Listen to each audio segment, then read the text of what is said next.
comme toute coutume, demande une matérialisation.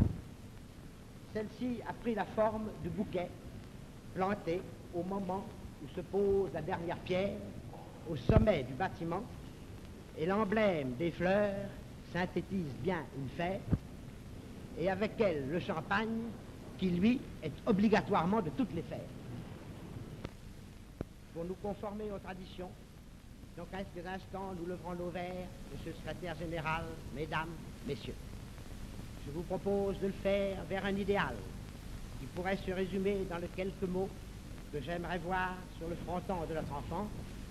Ô vous qui entrez, justifiez notre espérance.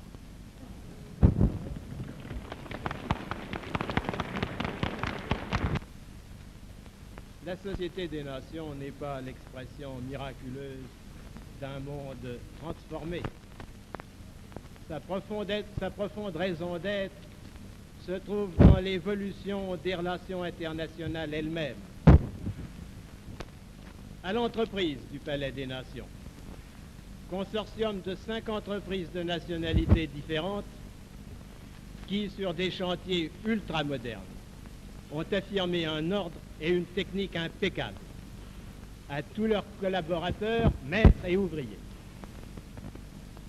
Aux 5 architectes qui, après des années de collaboration où chacun s'était forcé d'apporter la meilleure part, peuvent regarder avec fierté un monument d'une grandiose et noble unité au développement de la Société des Nations, pour qu'avec l'impulsion des plus hautes traditions suisses ne se développe une collaboration et une solidarité de plus en plus étroite.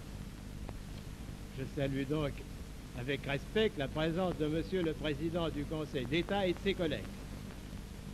Et enfin, pour finir, je vais vous donner lecture d'un télégramme de M. Motta. Empêché par mes occupations officielles d'assister aujourd'hui à la cérémonie traditionnelle qui doit consacrer l'achèvement du gros œuvre des bâtiments de l'Ariana, je vous prie d'agréer avec vos collègues, les membres du comité du bâtiment, les architectes, les entrepreneurs, les ingénieurs et les ouvriers, mes félicitations très cordiales